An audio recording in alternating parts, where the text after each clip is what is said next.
The Good Postman tells the story of a very small village on the border between Turkey and Bulgaria, and the life there suddenly changed when the whole refugee crisis started.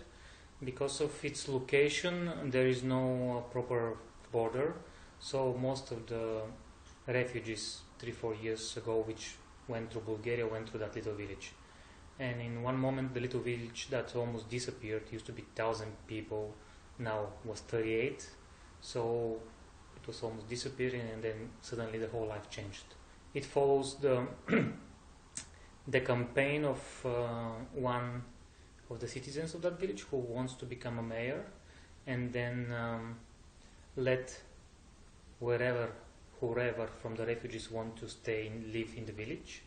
And then there comes another candidate who is kind of a bit more want to reintroduce the communism back, and no refugees staying there. So it's kind of campaign. Well, basically, I was living 15 years in Finland, and I'm still living half of the time there.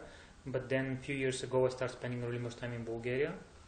And when the whole refugee crisis started, let's say, I don't know, maybe around 4 years ago, I was a bit surprised from the negative reaction in the whole media towards the refugees, like, why are they coming here, and can they fight their own fights there? So, and the lack of empathy in the inhabitants, especially by the border areas, really made me a little bit not feeling comfortable, not feeling being proud Bulgarian or something like this. And when I came back from Finland, I wanted to kind of reestablish my connection to my own country, and so I started looking for news or anything I can find on the side that I am, like kind of feeling this empathy and trying to help. So I found this group of old ladies, 7 old ladies. They were from that village on the border, and they started giving blankets and water and trying to help the people that were coming. Just really simple act of kindness. So I said, this is something that I want to find out more about. So I went to that village and I met the women, and they were extremely nice, and half of them are in the film, but the story changed because most of their stories and reason that they had behind their kindness had to do with stories that happened to them in sense of some world war, or they need to move in situations of wars and so on.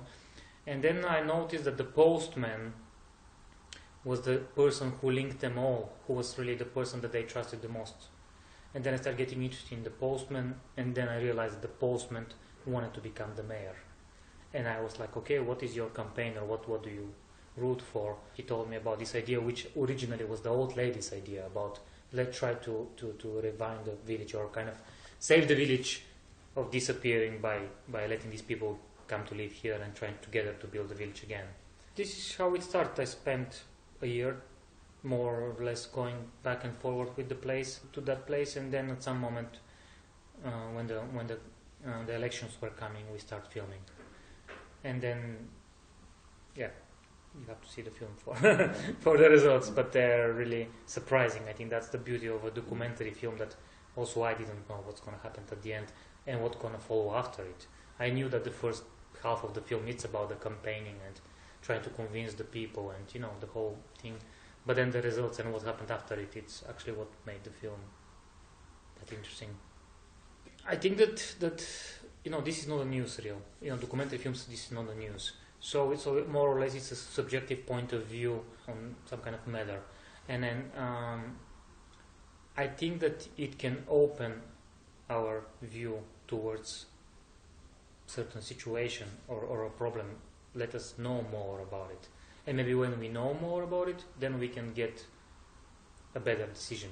It's like going to, as we talk about elections. As more you know about the candidates, this is how you get a better, you make the better decision for yourself. And just sometimes, is for political reasons or for any kind of reasons, the media doesn't really show the best picture of the things, especially in Bulgaria.